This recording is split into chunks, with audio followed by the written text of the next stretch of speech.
If by another's will, who is the greater than this Atman? No doubt the Paramatman, which ends in veritable dualism. In the case of the ocean itself, it did not become frozen by its own will or power. As water, its nature is unstable and changeable, and the change is brought about by other causes. If we apply heat to it, its liquid condition disappears and it becomes a gas. Withdraw the heat, and the more you do it, the water becomes more solid. And in the Arctic regions, where the sun, thousands of times more powerful than the ocean water, is altogether absent for several months, the water gets affected by cold and darkness and gets fettered in ice. The learned doctor failed to take stock of the antecedent agent in the freezing or otherwise of the ocean, namely the sun, and hence his error. The Siddhantins take the water, whether it be that of the smallest rill or that of the ocean, as analogous to the soul, and the universal Akash present both in the water of the stream and that of the ocean, as the Parameshvara and Paramatman. The universal supporter and all-pervader, and the glorious sun is also God, whose Panchakrita is also felt on the ocean and stream water, in its making and increasing and dissolving, and under whose powerful Shakti the minor powers of karma, wind, and moon also find play, and the whole cycle of evolution is set a-going.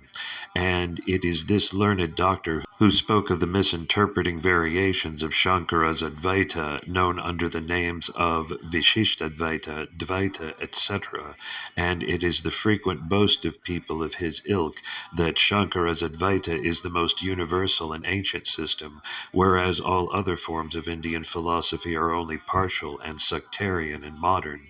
And in the present paper we propose to deal with this claim to a certain extent by taking up the Gita, their most beloved Upanishad, and by merely taking the various analogies used by Lord Krishna, we will show whether we find among them or not any of the favorite and hackneyed similes of this school, and whether the similes actually have any bearing on the special tenets of this school. The first simile in the book occurs in chapter 2:13. Just as in this body, childhood and youth and old age appertain to the embodied man, so also does it acquire another body.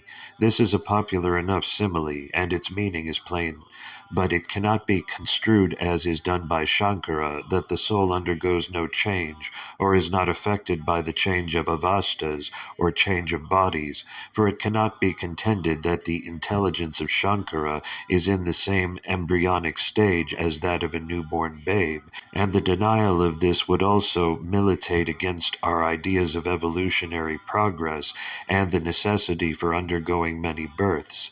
In the previous verse, Sri Krishna postulated the existence of many souls by asserting, "Neither did I not exist, nor thou, nor these rulers of men, and no one of us will ever hereafter cease to exist." And he reiterates the same fact in chapter 4:5, where he alludes to his own former births, which fact is also mentioned by Sri Krishna himself again in the Anusasana Parva, stated by Vyasa in the Yuddha Parva, by I and thou and these. He clearly does not refer to their bodies as Shankara interprets. The next figure occurs in verse 22 of the same chapter. Just as a man casts off worn-out clothes and puts on others which are new, so the soul casts off worn-out bodies and enters which are new. Similar instances are that of the serpent throwing off its skin, the mind passing from the conscious into the dream condition, and the yogi into another body, which are given by Saint Mikandar. The next one occurs in verse 58, where the sage withdrawing his senses from the objects of sense is compared to the tortoise withdrawing its limbs at the approach of any body. The same simile occurs in Tiruvarutpayan. In chapter 3, only one illustration occurs, and this in verse 38, which we have often quoted: "As fire is covered with smoke, as a mirror with dirt, as an embryo is enclosed in a womb, so this is covered with it. it. Shankara explains, as a bright fire is covered with a dark smoke coexistent with it, so this is covered with desire. The italics are ours. What this and it are seen to be man and his wisdom nature, prakriti guna, rajas and desire constraining one to the commission of sins. Constrained, Shankara explains, as a servant by the king. Man is enslaved by his passion. His wisdom is such that it is deluded by unwisdom, ignorance. Verse 40. Shankara leaves these passages quietly enough, but when explaining the similar passage, 14.5, Sattva, Rajas, Tamas, these three gunas, O mighty, armed, born of Prakriti, bind fast in the body, the embodied, the indestructible. Shankara says, now one may ask, it has been said that the embodied is not tainted. 1331. How then, on the contrary, is it that here that the gunas bind him? We have met this objection by adding as it were, thus they bind him as it were. It would have been well for his reputation if he had not raised the objection himself and tried to meet it in the way he has done. Why did not the omniscient Lord Krishna himself add this as it were, and leave these passages alone, apparently contradicting each other? In his explanation he has omitted the force of fast, and he has forgotten dragged and constrained, and of the coexistent darkness and delusion of the former passage and explanation. There is one other passage relating to the soul and its bound condition, namely verse 21 in chapter 13 itself. Purusha, as seated in Prakriti, experiences the qualities born of Prakriti. Attachment to qualities is the cause of his birth in good and evil wombs. Lo, the Supreme Self, attaching itself to qualities born of Prakriti, constrained to commit sin, deluded by coexistent darkness, having to undergo births and deaths, and getting fettered and seeking salvation, and all this as it were. What a precious excuse would it not prove this as it were to the murderer, the forger, the liar, the thief, etc. Besides, Shankara identifies the embodied of verse 5:14 with the dweller in the body in 1331. Even so far as forms of expression go, they are not altogether the same thing. It may be noted that the expression embodied is always used in describing the soul, jiva, and never to denote God. Though God is seated in the hearts of all, he is the soul of souls, the light of lights. He can never be called the embodied. The expression embodied conveys itself the idea of attachment and bondage. Anybody reading verses 36 to 40 of chapter 3 and 13:21, 15:5:20, and verses 14:14, 9:9, 13:31, together can fail to observe the utter contrast of the two entities. And we appeal to common sense if Shankara's as it were will do away with this distinction and contrast.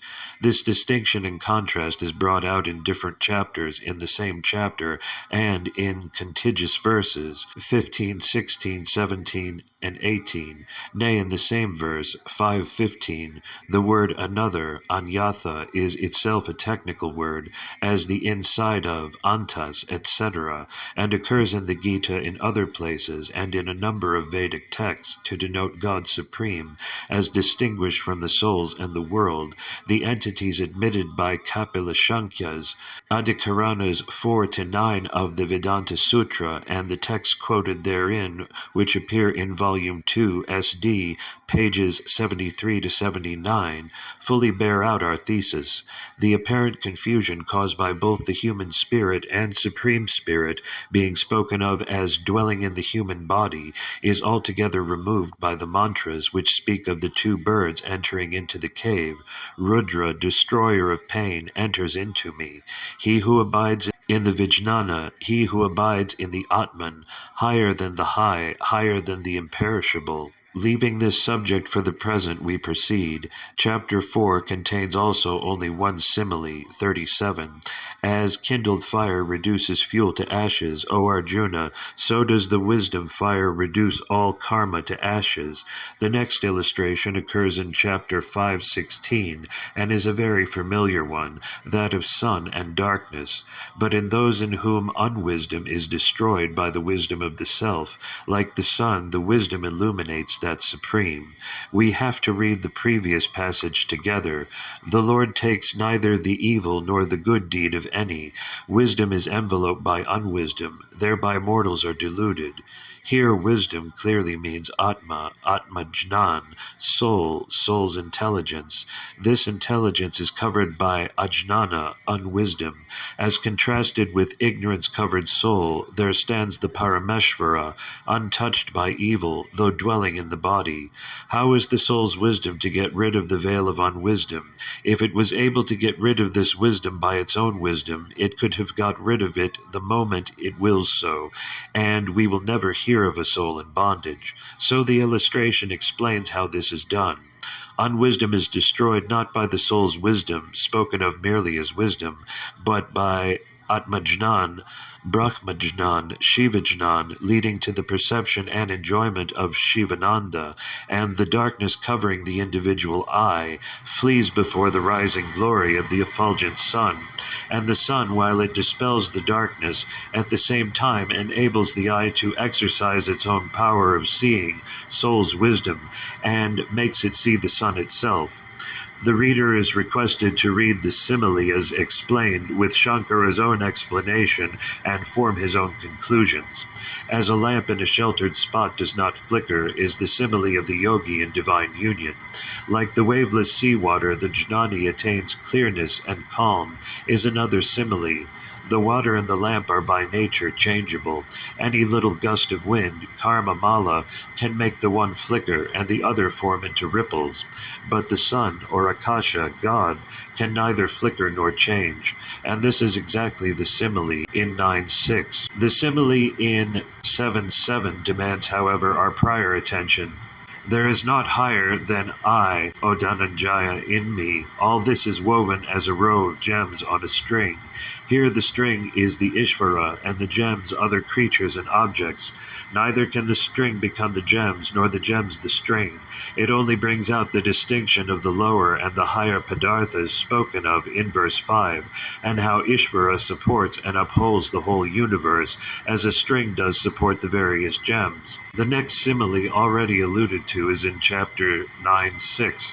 As the mighty wind moving everywhere rests in the Akasha, know thou that so do all beings rest in me.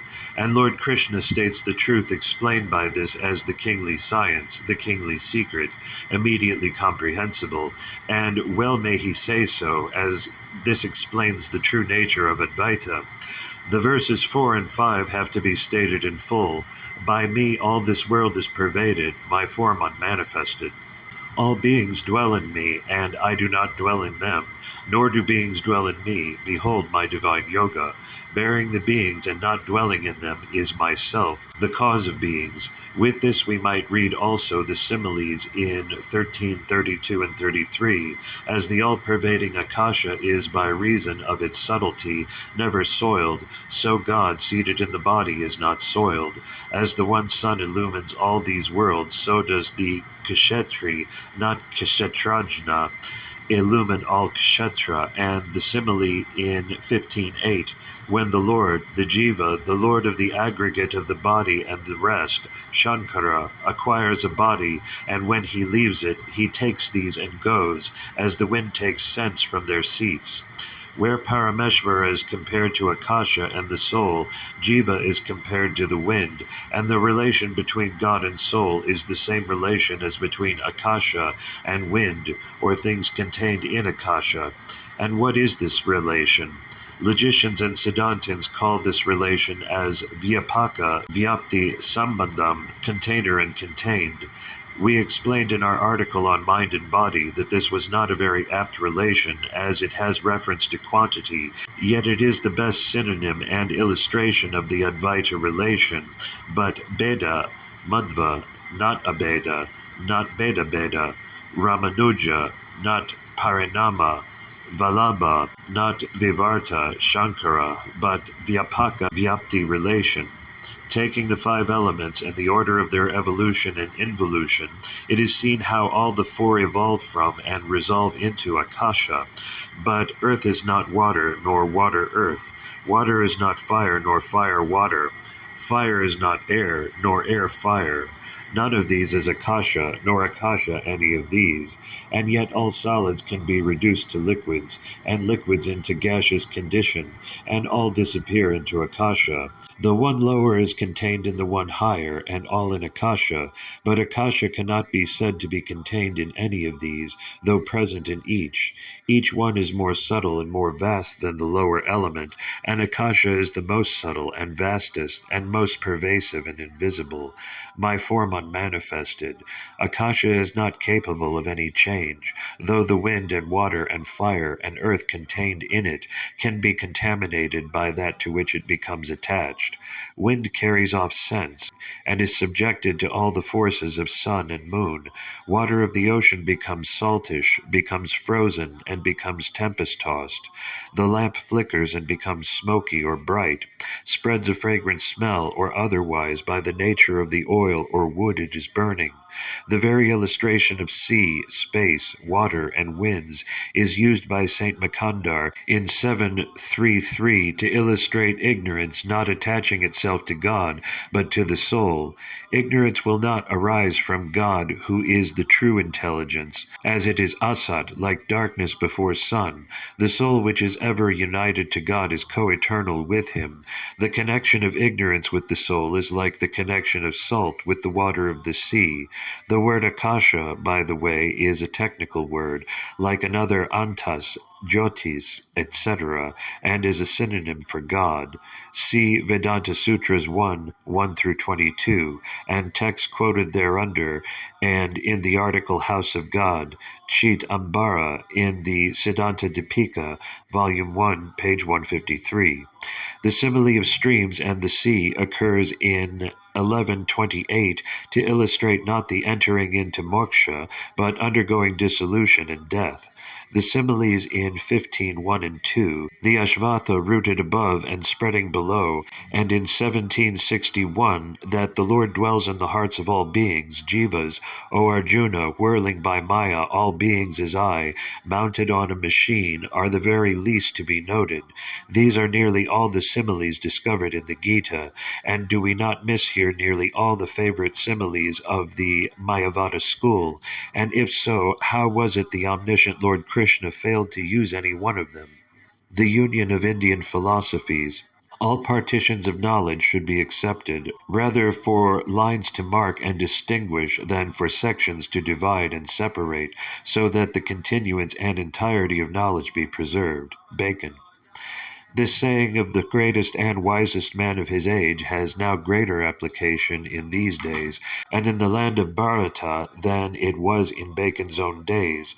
It brings out clearly enough that the purpose and utmost scope of all knowledge can be, and the true principle of toleration and liberalism that ought to guide us in our search after knowledge and the ascertainment of truth. Unless we carefully sift and see what each is, which is placed before us as knowledge and truth, and for our acceptance, and mark their lines of similarity and difference, we will gradually emerge into a condition of intellectual color-blindness. We cease to know what is color and what is knowledge and what is truth, and the final result is an intellectual and moral atrophy and death. When in therefore seeking to avoid such a catastrophe and suicide, we indulge in moral and intellectual disquisitions, the caution has to be borne in mind also that such differences in thought should never divide people in their mutual sympathies and their aspirations in the pursuit of the common good. There is no necessity at all for angry discussions or acrimonious language. Whatever the capabilities of the human mind may be, which may yet remain hidden, yet the human mind is in a sense limited. The laws of thought can be determined positively, and they are as fixed as possible. We can only think on a particular question in a particular number of modes, and no more, which in number, in their permutations and combinations, is fully exhibited. Difference in point of time, in clime, and in nationality have not affected thought in the least.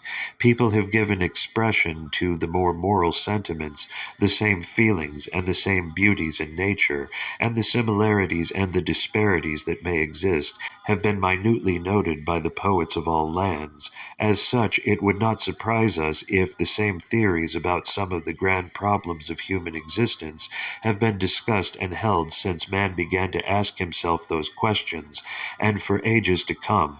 Also, the same theories will endure. The same stories have been told, and the same battles have been fought over and over again.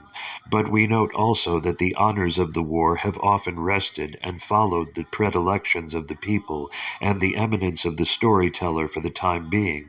Theories and schools of philosophy have had each its own heyday of life and glory, and each has had its fall and a subsequent resurrection. Even in the course of a single generation, we see a thinker who is accounted as the greatest philosopher of the day, as one who has revolutionized all thought and philosophy, discounted very much and pale before the rising stars, whose fads take the popular fancy. By these observations we do not mean to discourage all theorizing, but only to show the uselessness of any dogmatism upon any points, and we more than ever hold that all partitions of knowledge are useful and should be accepted for consideration. We have ventured upon these observations as in these days and in this land what is considered as knowledge and jnanam, and philosophy as all seeking a narrow groove and partaking of a one-sided character, and thereby tending to obliterate thought, ignoring the thin and delicate partitions obtaining between different kinds of knowledge, and the consequences could not altogether be beneficial. This process of ignorance and obliteration has been going on for some time past, and has been mainly assisted by false and queer notions of what constitutes toleration and universalism. The habit of trying to defend everything and explain away everything from one's own preconceived point of view is clearly a pernicious habit intellectually and morally. The vain search after a fancied unity has ended in a snare oftentimes, and a similar attempt nowadays to reduce every view to one view is purely a Procrustean method and fallacious in the extreme. Where is the good of such a procedure? There could neither be profit nor pleasure in seeking such similarities and uniformities in things that are essentially different. Will there be any good in such knowledge and reasoning as this? Black is the same as red, because both are colors. A crow is the same thing as ink, as both are black. Such attempted unification of knowledge is purely delusive and of no moment whatever. When again commentators say and contend that a certain passage only bears out their interpretation and no other, and that each one's own interpretation is the best, yet it must stand to common sense that these views could not all be correct, nor could the author have intended all these meanings himself. Our Hindu commentators have often taken the greatest liberties with their author, and they have often proved the worst offenders in forcing meanings upon words and passages, which they and the context clearly show they do not bear. Yet we are often asked by some very tolerant people to accept every view as truth, and to adopt their view as the greatest truth of all. As many of these ancient books are written and commented on in an obsolete tongue, and which very few could find time and trouble to answer, this delusion has been kept up by a few, and people have often been led by the use of certain charmed names. But the illusions begin to be dispelled as we get to understand what the real text is in plain literal language, thanks to the labors of European scholars, and without encumbering ourselves as to what this commentator and that commentator says. And some of these scholars and translators have been quite honest and outspoken in what they think as the true view, as borne out by the text. And no scholar has as yet come forward to controvert the view taken by Dr. Thibault as to how far Shankara's views are borne out by the text of the Vedanta Sutras. We hope to discuss these in course of time, as the translation of Srikanta Bhashya we are publishing proceeds apace by comparing and contrasting these, it being only borne in mind now that Srikanta was the elder contemporary of Shankara, and the commentary of the former is the oldest of all those on the Vedanta Sutras now extant. We, however, propose to discuss in this article the questions in connection with the Bhagavad Gita, which Mr. Charles Johnstone has raised in his valuable paper we exacted in our last from the Madras Mail, The Union of Indian Philosophies. He puts himself the question to which of the three schools of Indian philosophy, Sankhya, Yoga, and Vedanta, this book belongs, and says that his offhand answer would be that it is undoubtedly one of the textbooks of the Vedanta school, one of the weightiest of them, and yet for all this he thinks that there are other aspects of the Gita, and that there is very much in them which belongs to the Sankhya, and even more that is the property of the Yoga school, and he explains below how the Gita, beginning with a ballad on Krishna and Arjuna, gradually expanded itself into its present form, incorporating into itself all the teachings of the Upanishads and the teachings of the Sankhya and Yoga schools, together with Puranic episodes of the Transfiguration, which, in the opinion of this writer, reproduces all that grim and gruesome ugliness of many-armed gods with terrible teeth, which the Puranas have preserved most probably from the wild faiths of the dark aboriginals and demon worshippers of southern India. We will deal with this last statement, which is a pure fiction, later on, and the point we wish to draw particular attention to is this, that it has struck the writer as new, and he gives it as new to the ignorant world, that the Gita does not represent only Vedanta. To the Indian who knows anything of Indian philosophy, this could not be news at all, as all the modern Indian schools, including Dvaita and Vishishtadvaita and Suddhadvaita, claim the book as an authority and have commented on it too, but the European who has learnt to read the books of one school of philosophy only, all the books translated till now in English are books and commentaries of the Vedanta school, knows nothing of any other school of philosophy existing in India, and what authorities they had, and has gradually come to deny the existence of even such, and young Indians educated in English, deriving all their pabulum from such source, have also been ignorant of any other phases of Indian philosophy. We well remember an Indian graduate in arts and law asked us if there was any such thing as a special school of Saiva Siddhanta philosophy. Of course he wears vibhuti and rudraksha and worships Shiva, and he knows that the great Guru Shankara was an avatar of Shiva himself, and all the English books that treated of Hinduism only talked of the Vedanta philosophy, and his surprise and ignorance as such were quite natural. But as a result of the great upheaval that is going on, and the greater attention that is paid to the study of our philosophic and religious literature, even our own people have been slowly waking up to the truth of things. That stoutest adherent of Vedanta, the editor of the Light of the East, was the first to yield and to point out in his articles on the ancient Sankhya system that the Gita expounded also the Sankhya system, though he tries to make an alapradrida of it by saying that Vedanta is Sankhya and Sankhya is Vedanta, that the Gita does not postulate many Purushas, souls. A Madras professor declared in the Panchayapa's hall that in some of the special doctrines of the Vedanta, such as the doctrine of Maya and the identity of the human soul and the supreme soul, etc., the Gita is silent, and our brother of the Brahmavadin also affirms in his editorial on Maya, dated 15th of August, 1896, after stating that the word Maya scarcely occurs in the principal Upanishads, and where it does occur, it seems to be used mostly in the old Vedic sense of power or creative power, declares that on the whole the attitude of the Bhagavad Gita towards Maya is similar to that of the Upanishads, and it is rather difficult to evolve out of it the later Vedantic sense of illusion or delusion. And when it is admitted also that the Buddhists were the first to develop the Maya theory of illusory nothings, who on that account were called Mayavadins by the other Hindus, and that Shankara only refined this idea, meaning an illusory nothing, into meaning a phenomenal something, though some of his later followers even went so far as to forget Shankara's teaching as to revert to the Buddhist idea of a blank negation, and hence were called crypto-Buddhist. Panchchana Baudas, see page 279, Brahmavadin, and Max Muller's lectures on Vedanta, and our brother's opinion being merely that in the Vedas and Upanishads and Gita, we have merely the germs of the later system of thought out of which was elaborated the Vedantic theory of Maya, a process of double distillation.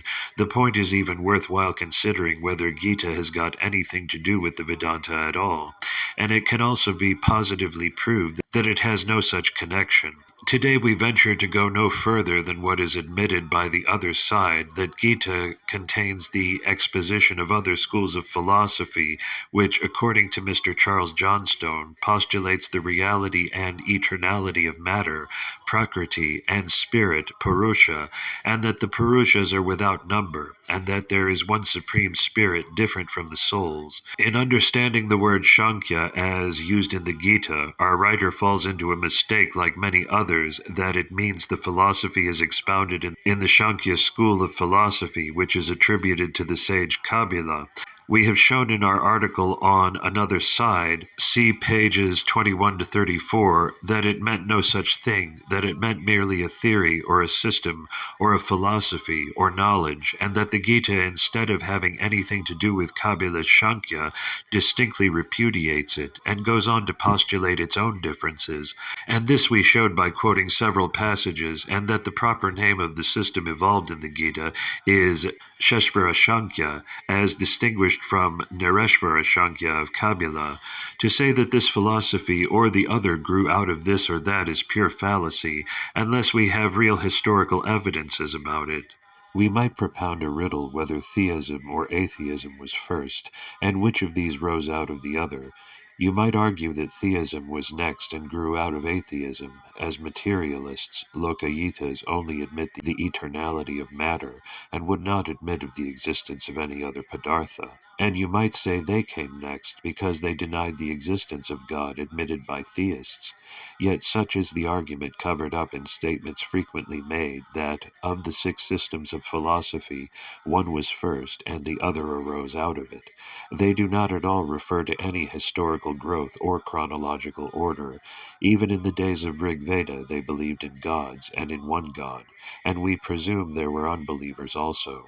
Mr. Johnstone is also wrong in saying that the postulate of 3 powers of nature, we presume he means sattva, rajas, and tamas, is peculiar to the Sankhya, as also the divisions of jnatha, jnayam, and jnanam.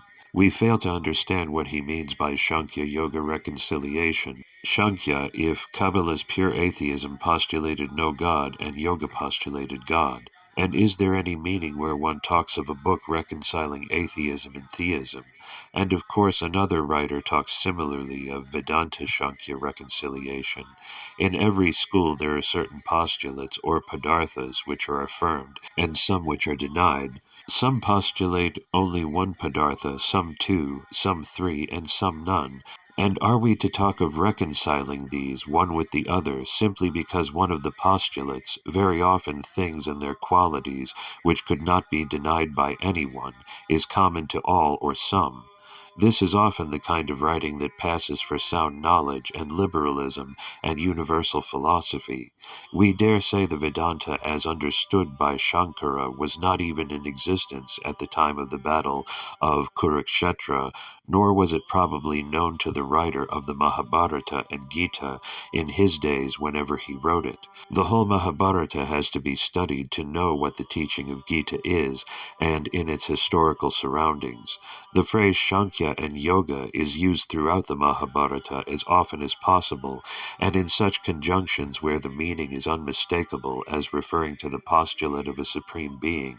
If Kabbalah is praised by Krishna as the greatest among sages, it is because the same book, Mahabharata, shows elsewhere how Kabbalah, from being an atheist, was afterwards converted to the knowledge of God, and as all such converts, he obtained greater glorification at the hand of his quondam opponents. And as we have shown elsewhere that the Gita is a clear controversial treatise, he could not do better than cite Kabbalah himself, who gave up his former faith in refutation of the school of atheistic Shankya. Scholars have observed how the writer of the Uttara Mimamsa Saririka Sutras spends all his energy and skill in refuting the Shankya, and only casually notices the other schools, it being the reason that in the days of Vyasa and Krishna, the atheistic Shankya school was the most predominant, in the same way as in later times Buddhism and Jainism came to have a larger share of treatment in the hands of Hindu saints and writers.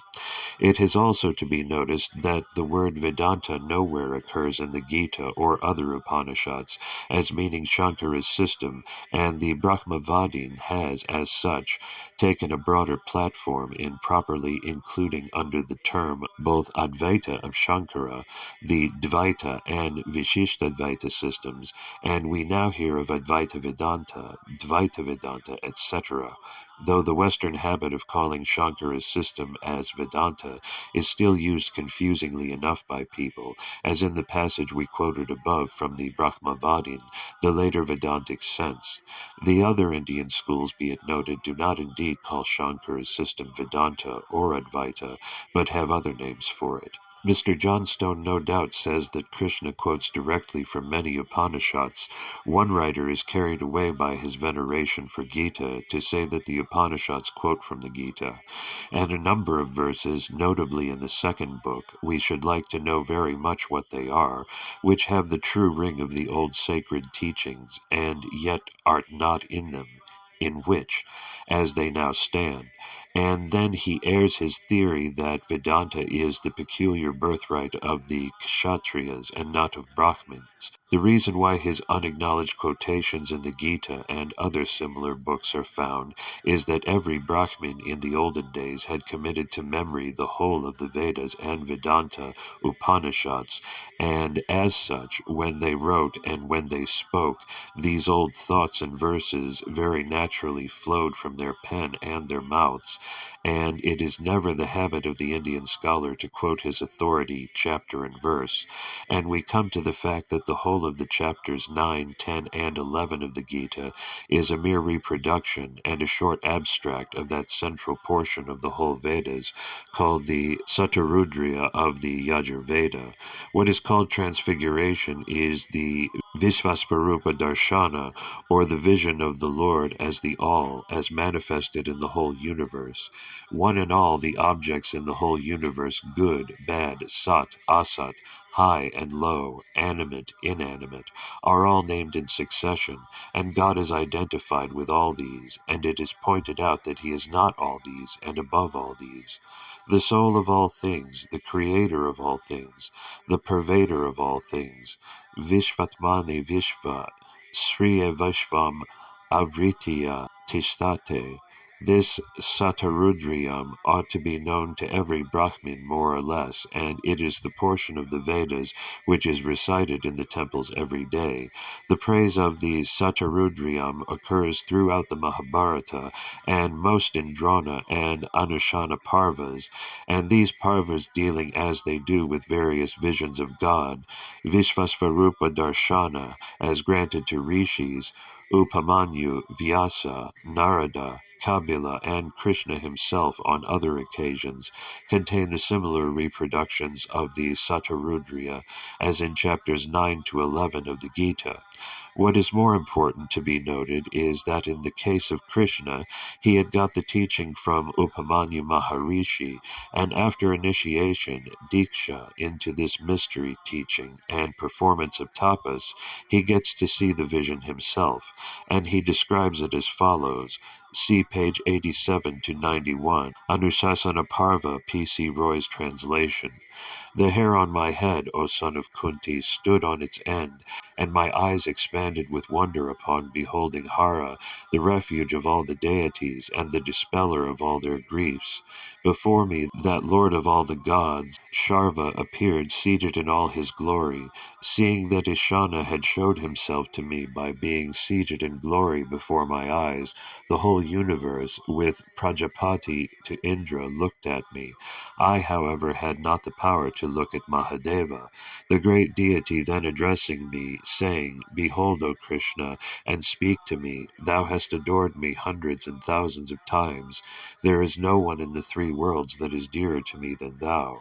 And the praise by Krishna which follows is almost what Arjuna himself hymned about Krishna. Vyasa meeting Ashvasthama after his final defeat tells him also that Krishna and Arjuna had worshipped the Lord hundreds and thousands of times. And does not this explain Krishna's own words in the Gita that he and Arjuna had innumerable births? 4.5. What we wish to point out is that this transfiguration scene, with its gruesome description, which Mr. Johnstone wants to trace to Puranic legends preserved from South Indian aborigines, is by express text and by the authority of Krishna himself traced to the second Veda, and to say that the Yajurveda, the central portion of this Veda, should copy the holiest portion of the whole Vedas, as believed by the contemporaries and predecessors of Krishna, from the demonology of the South Indians, could only be a parody of the truth. And if this be true, this demonology of the South Indians, instead of a thing being repugnant, must have been glorious indeed, to be copied by the Brahmavadins of Yajurveda days.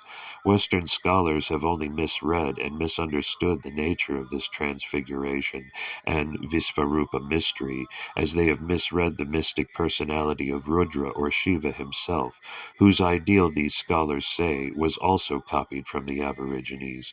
To the credit of Mrs. Besant, be it said, she has understood both these mysteries better than any other European. Shiva's whole personality, with his 8 forms, Ashtamuhurtams, see page 220 of the Siddhanta Dipika, Volume 1, for full description.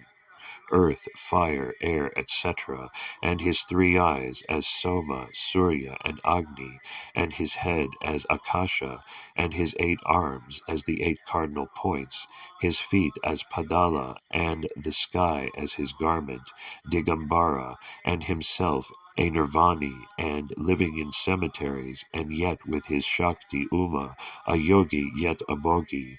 All these give a conception of the supreme majesty of the Supreme Being, which, no doubt, nobody can look up in the face. Does any ordinary person dare to look up nature's secrets and nature's ways in the process of destruction and creation and sustentation? If so, he will be a bold man, a great man. Strip nature of its outside smooth and fragrant cloak, and what do you see inside? The picture is ugly, dirty, and gruesome, yet the scientist perceives all this with perfect equanimity, nay, with very great pleasure. A small drop of water discloses to the microscopic examination multitudes of living germs, and these fight with one another, devour each other with great avidity. We drink the water. Plants drink up the water. Animals eat the plants, insects, and animals devour one another. Man, the greatest monster, devours all. There is thus constant struggle of life and death going on in nature, and when this nature is as thus exposed to view in the transfiguration, and Arjuna sees before him this havoc in the person of the Supreme as the destroyer, devourer of Katha Upanishad, and be it remembered that this Visvasvarupa Darshan is more gruesome in Gita, no doubt, than similar ones presented in the Anushasana Parva, as Krishna's whole burden of advice in the Gita is simply to force Arjuna to fight and kill his foes, and to conquer his repugnance.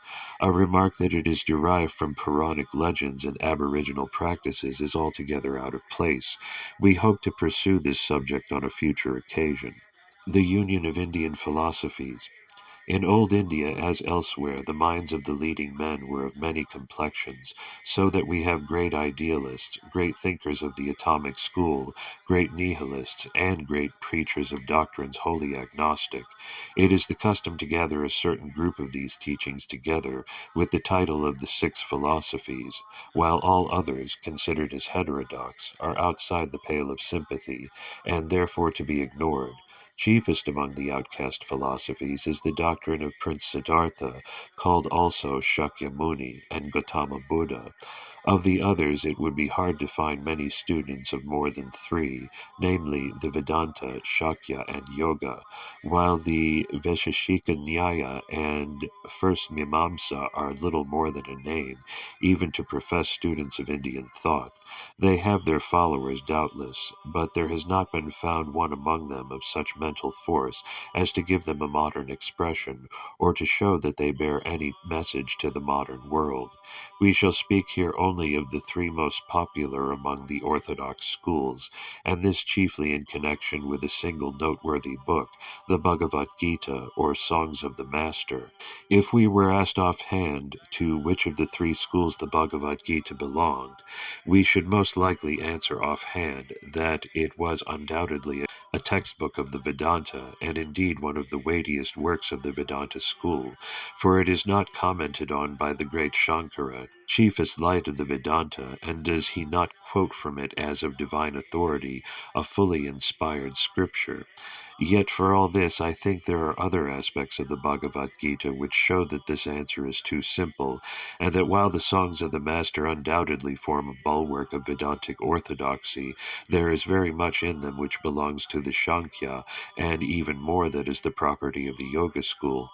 It seems pretty certain that the Bhagavad Gita has grown up gradually, beginning with a ballad on Krishna and Arjuna, much of which is preserved in the first book, and which suggests all through the burden of Krishna's admonition, "Therefore fight, O son of Kunti."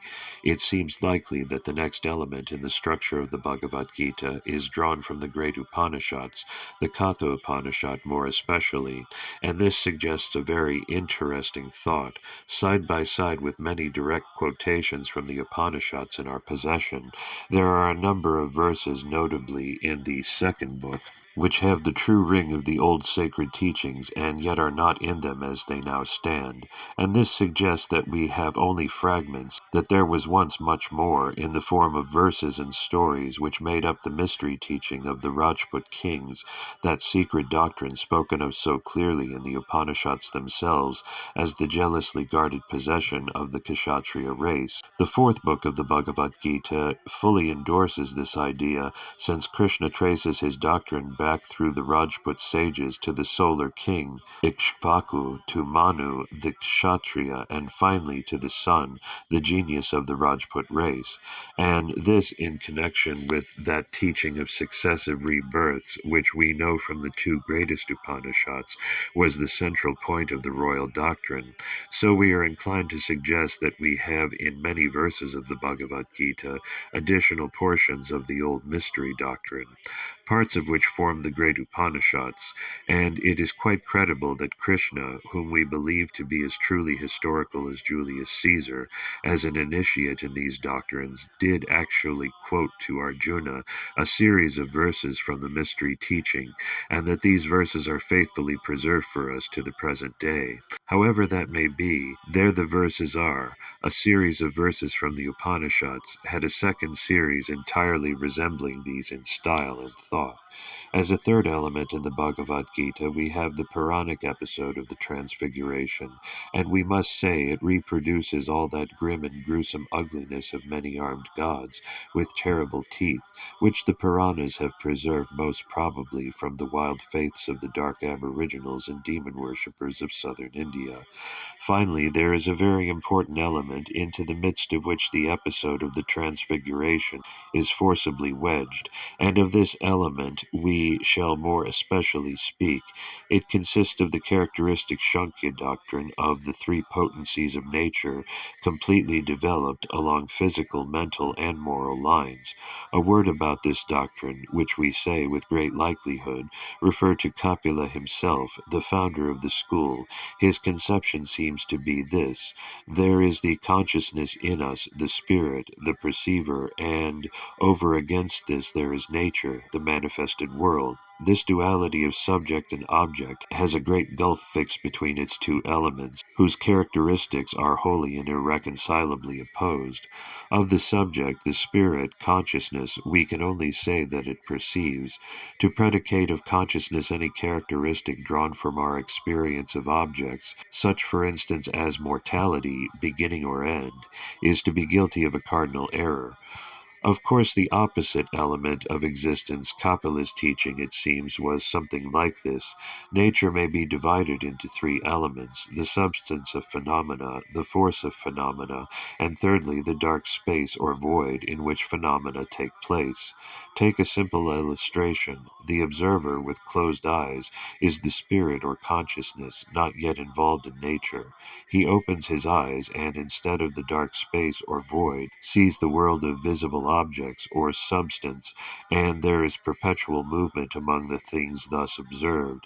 This is force. Thus we have the three elements of nature, the three qualities as they are generally called, which make up the central idea of Kapila's cosmic system, and which are not to be found in that shape in any of the oldest Upanishads.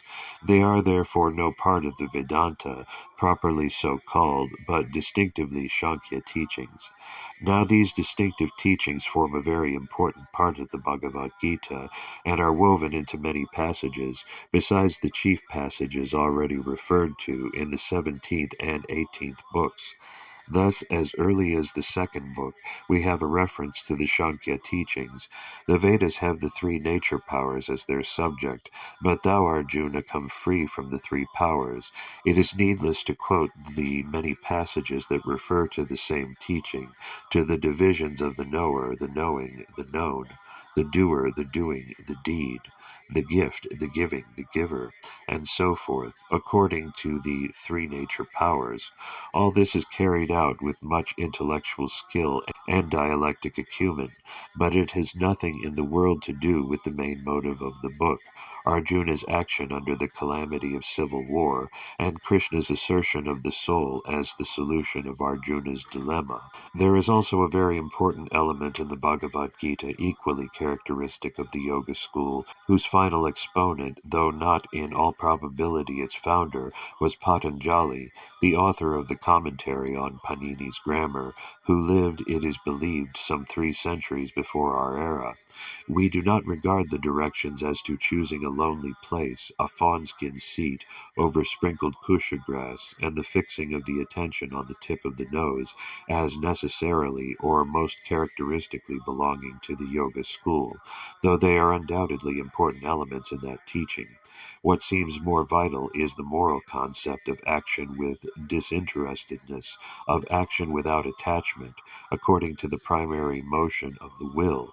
This teaching, it seems to us, is at once characteristic of the Yoga system and foreign to the spirit of the Upanishads, for the Upanishads, so high as their ideal, are not greatly concerned with fallen man or the means of his redemption. They look on man as an immortal spirit, already free and mighty, and therefore needing no redemption. Man needing to be redeemed is a later thought, one springing from a more self-conscious age. Now the connection of this thought with the Sankhya philosophy is obvious. It regards man, the spirit, as ensnared by nature, and consequently as needing release, and for the Sankhya school this release comes through an effort of intellectual insight. But this concept, man saved by intellect, is essentially untrue to life, where man lives not by intellect alone, or even chiefly, but by the will, and it became necessary, granting our fall, to find a way of salvation, of redemption through the will. This way is the Yoga philosophy. It is the natural counterpart and completion of the Sankhya and has always been so regarded. The pure spirit of the over-intellectual Sankhya becomes lord of the more religious Yoga, using religion in the sense of redemption to the will. But though thus complementary, the two systems might easily come to be considered as opposing each other, and it seems to be part of the mission of the Bhagavad Gita, or rather of certain passages forcibly imported into it, to reconcile the Shakya and the Yoga once and for all, and to blend these two with the Vedanta. We need only quote two passages which are obviously due to the Shakya Yoga reconciler. The first is dragged into the middle of the following sentence, and evidently has no true place there. If slain thou shalt attain to heaven, or conquering thou shalt inherit the land. Therefore rise, son of Kunti, firmly resolved for the fight, holding as equal good and ill fortune, gain and loss, victory and defeat. Gird thyself for the fight, and thou shalt not incur sin. And thus there shall be no loss of ground, nor does any defeat exist. A little of this law saves from the great fear, the law namely that the slain in battle go to paradise. Now into the midst of this complete and continuous passage has been inserted this verse. This understanding is declared according to Sankhya, hear it now according to Yoga. Needless to say, the last part of it has as little to do with the Yoga philosophy as the first has with the Sankhya. Then again, in the next book, the third, two rules are laid down by me, salvation by intellect for the Sankhya, salvation by works for the followers of Yoga, so that one part of the Bhagavad Gita is devoted to the reconciliation of these two complementary, though rival schools. Tree of Knowledge of Good and Evil. The following passages in the book of Genesis have reference to the subject in hand. And out of the ground made the Lord God to grow every tree that is pleasant to the sight, and good for food, the tree of life also in the midst of the garden, and the tree of knowledge of good and evil. 2:9. And the Lord God commanded the man, saying, Of every tree of the garden thou mayest freely eat, but of the tree of knowledge of good and evil thou shalt not eat of it, for in the day that thou eatest thereof thou shalt surely die. 2:16 and 17. And they were both naked, the man and his wife, and were not ashamed. 2:25. And the serpent said unto the woman, Ye shall not surely die, for God doth know that in the day ye eat thereof, your eyes shall be opened, and ye shall be as gods, knowing good and evil. And when the woman saw the tree was good for food, that it was pleasant to the eyes, a tree to be desired to make one wise, she took of the fruit thereof and did eat, and gave also unto her husband with her, and he did eat. And the eyes of them both were opened, and they knew that they were naked. 3:4-7. Unto the woman he said, I will greatly multiply thy sorrow and thy conception. In sorrow shalt thou eat of it, and all the days of thy life. 3:16 and 17. And the Lord God said, Behold, the man is become as one of us, to know good and evil. And now lest he put forth his hand, and take also of the tree of life, and eat and live forever. Therefore the Lord God sent him from the Garden of Eden. 3:22 and 23. And now we ask, what are we to understand by this story? Are we to take it literally, as many would suggest, or are we to leave it as a mystery too deep for words to explain? And yet this is the mystery of mysteries, the original mystery by which we came to be born and to die. If we can here get a clue to our birth and death, can we not thereby unravel secrets by which we can surely prevent our death and rebirth, and gain everlasting life? And surely there must be an explanation for the words tree of life and tree of knowledge of good and evil cannot be mistaken in their real import, and these cannot be identified with any earthly tree actually in existence. The tree here is clearly a metaphor signifying the soul's true being in freedom, moksha, and its false life in bandha, the light and shadow of our human existence. As bound up in the world, the sum of our existence consists in our knowledge of likes and dislikes, of what conduces to our pleasure and what gives us pain, and our memory of both, and as Dr. Bain would define it, the sense of similarity and of difference and retentiveness. That is to say, our human knowledge is built up from our very birth of a series of acts and experiences which give us pleasure or pain, or make us indifferent, and our sense of them and desire and will are also slowly built up. The greater the pleasure we fancy a certain act or experience gives us, the more do we desire its repetition or continuance. The greater the pain we apprehend from an act, the more do we hate its repetition or continuance. But it happens also, the greater the pleasure or the pain, the more prolonged its continuance, oftener it is repeated. The pleasure itself palls, and we grow callous to the pain.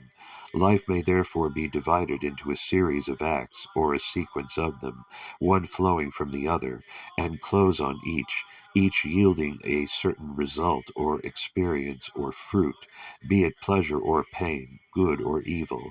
And God's injunction was that we should not eat the fruit of the knowledge of good and evil, or experience the pleasure or pain which will follow from our acts of good and evil in this tree of worldly life. And one can ask, why is it we should not seek the bent of our inclination, why we should not secure the good in life, and the pleasure and happiness thereof, and avoid the evil, and the pain and suffering thereof, and the best knowledge that will secure to us to attain these ends.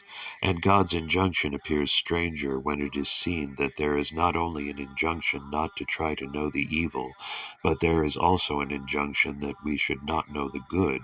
And to know the good, if not to know the evil, must at least appear to us to be our duty, and to all our mortal textbooks and lessons and sermons are intended to teach us this duty, and the fruits or acts resulting from our knowledge of both good and bad are both forbidden to man, and the punishment for disobeying this law, or word of God, is said to be death itself, with the further penalty of being shut out of partaking of the everlasting tree of life.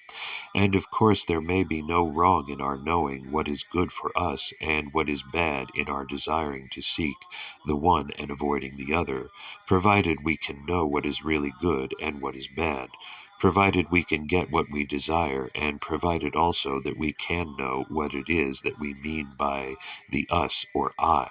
Do all persons understand what will really bring them good and what will bring them evil? Is every act which gives pleasure at once a good, and every act which gives pain a wrong? When the child cries for sweets and struggles hard against swallowing a bitter potion, is it really seeking its good and avoiding evil? When the schoolboy chafes under school discipline and desires to sow his own wild oats, is he really avoiding pain and seeking pleasure? Does the man of the world, when he seeks power and wealth and resorts to all sorts of ways to gain that end, really seek his own good, or when he chafes in a prison as a result of his previous actions, does he think that it is for his good? And then again, when we seek pleasure and beyond our means, does not that really bring us suffering?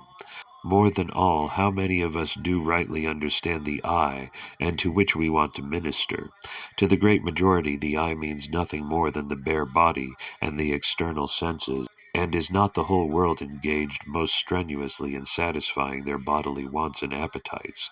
How many are there who understand that they have a moral nature? How many that they have a spiritual nature?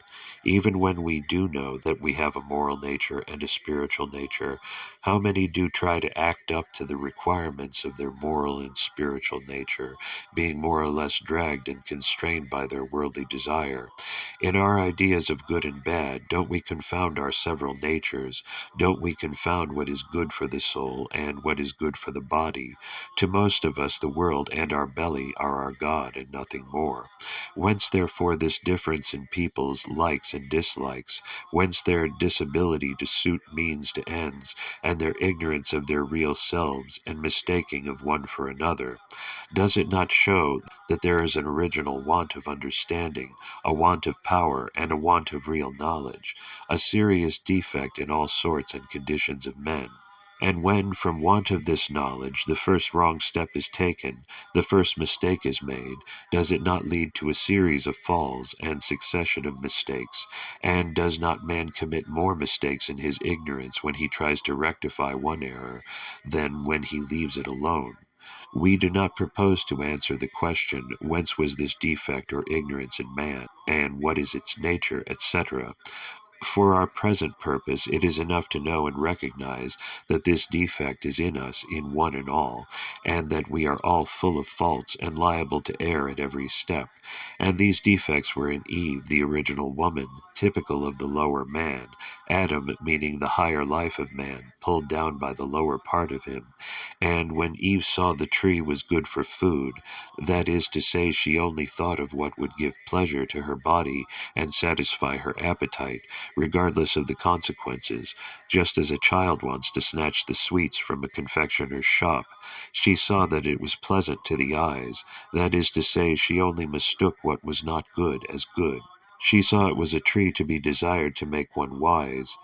And when that most learned of the divines, full of his own knowledge and wisdom, wanted Saint Mikandar to inform him of the nature of anava, or ahankara, or egoism, what was the reply he had got?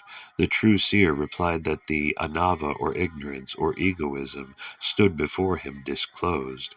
One desires to be wise, as Eve desired, then learns much and thinks himself wise, and this is the highest type of egoism or ignorance. So that it is clear that before Eve ate the forbidden fruit, she was ignorant and filled with egoism or anava. To say that the serpent or the devil misled her is to carry it one step behind. If she was wise, she would not have been misled by the wiles of the tempter. If she knew beforehand what was to befall her, she would not have yielded to the words of the serpent and disobeyed the word of God. She had as such no knowledge and no forethought. She was weak and ignorant even before the temptation. Being ignorant and weak, the moment the fruits of pleasure and pain were placed before her, she was dazzled, she was attracted, she seized them at once, and the devil vanishes from the scene. The devil, we take it, merely represents the inherent weakness or ignorance, or anava in man, and nothing more. Adam and Eve typify the mere babes of human creation.